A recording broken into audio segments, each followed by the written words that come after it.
Hey Joe, I'm gonna get crazy with this shit because I fucking hate Facebook.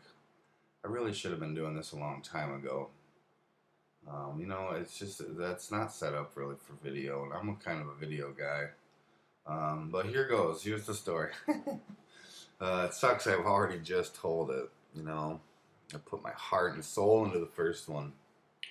But anyway, let's see here. Okay, so I've been living in Montana off and on since the early '90s, mostly on.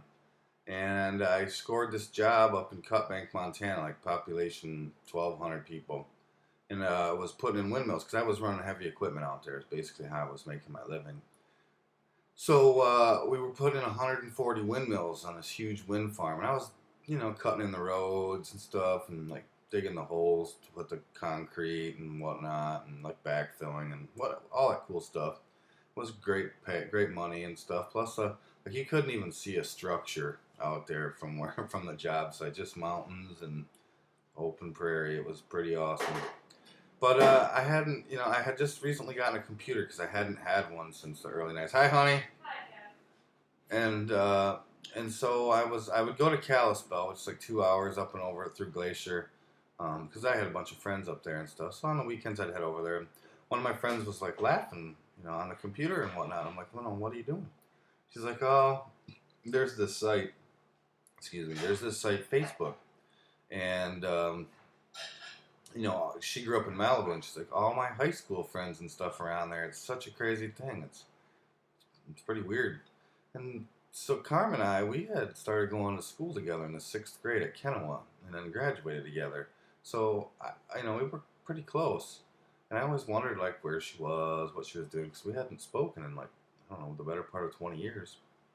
So I went home, thinking about her and a few other people, how they were doing. So I went to Facebook, and sure enough, there she was. It was pretty crazy.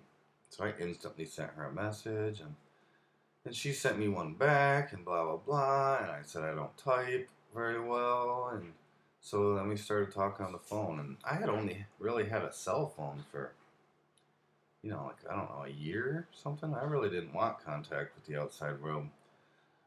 But this all happened on June 23rd of 2008. So not a year and a half ago, a little over a year and a half ago. That kind of makes me laugh. So anyway, we just started talking all the time. Like she wouldn't leave me alone, and like texting all day. I mean, there was a lot of times, I'm like driving the loader with my leg and trying not to kill anybody while I was texting her, and we just kept this up for a long time. It was kind of weird, She lived in New York City, and had a whole different kind of life. Uh, but whatever. So it just kind of kept going until finally, like, I don't remember, one thing led to another, and she's like, "Oh, someone's gonna get hurt," and this and that, and I kind of got all jealous and pissed, sort of, and so I'm like, I gotta tell her. So I thought about it for like a day. I didn't eat or anything. I was so nervous and shit. Well, I told her I loved her, and she felt the same way. And then she's like, "I gotta see you." So like, I don't know, in a week or two, she flew right out to Montana.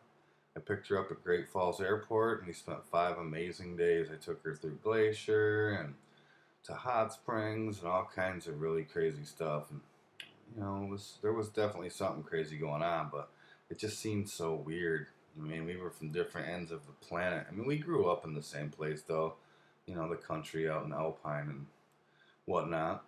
So anyway, my job in Cutbank was over, putting in those windmills for the year, and I wasn't ready to get laid off, so I took a job in Casper, Wyoming, and we had made plans to, to, as soon as I got laid off, I'd like to get laid off like usually in early December.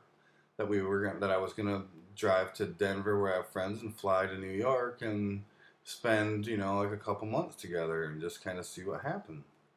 And so anyway, as soon as I got to Casper, she flew out almost immediately, and I took her up to Teton National Park, and then we went to Yellowstone, and I kind of half-assed. I knew I was gonna ask her to marry me, so I kind of just pulled it out of my ass with Old Faithful blowing off in the background, and just asked her to marry me, and she said yes. So there was no point in leaving my car in Denver, so I just packed up all my shit and drove to Grand Rapids where we had Thanksgiving. I re-met her folks. I had met them 27 years before. And she met my folks. It was all pretty crazy. And then I was in New York. I was in Brooklyn, New York on the 14th of December. It was very weird, man. I felt like I had been dropped from an airplane behind enemy lines. Like I still can. I mean, I don't know. It was a very rough year, but. And then, then I was trying to acclimate. I got a job working for the Yankees, shooting photos, and, that was pretty great. I mean, I'm a heavy equipment operator. I just took up photography, like, I don't know, man, probably not quite 2 years ago. And I landed the perfect job. I mean, I hate the Yankees, like I said, but man, what a great deal going to the ballpark every day. Fuck, I'm a baseball freak. Man, I watch at least 140 Tigers games a year. But anyway, so we planned a wedding and we got married on the 22nd of August, right in Alpine Township at our dad's horse farm. We had a state fair themed wedding. If you're interested, I have some links and stuff. We had a friend from New York come out, and she did an amazing job as a videographer for the wedding. So, but then, we came back here, and it's like, what was I gonna do? Obviously, I love making videos. That's kind of my passion, and I think there's a job there. But it's just practice. I mean, again, I hadn't even had a computer. Excuse me. I hadn't even had a computer until, like 2 years ago. So I pretty much had to teach myself everything, and there's a big curve. But anyway, I didn't like the idea of freelance work, and so I decided that I would go back to school, and I'm really happy with my decision. I think it's like the only thing I haven't succeeded at in my life, and that's getting my degree. I'm about a year away from my bachelor's. And I think the world needs a guy like me to teach their kids. Hard to say, I'm really pushing my videos. I mean, I haven't even really started doing that yet because I'm finally now getting to where, I'm decent. So, everything takes time and hard work. And, yeah, we're fucking pregnant. We got a kid. We'll be due like 17th of July. So, I don't know, man. If you'd have asked me 2 years ago from right now, if this would be my life, man, I would have laughed. I probably would have tried to beat you up. Just kidding. It's not me, like me. So that's the deal, I think. I don't know, I covered just about all of it. There's always more. So 5 kids, buddy. I'd love to hear the story, see what's going on with you. I just asked your wife to be my friend. um, anyway, have a good day, man. It's nice connecting with you. We need to keep this up. I don't like to come to Michigan really, but now we're gonna have to more, especially with the kid. It'd be nice to keep in touch, buddy. Definitely, it was a pleasure. So have a good day. All right, later.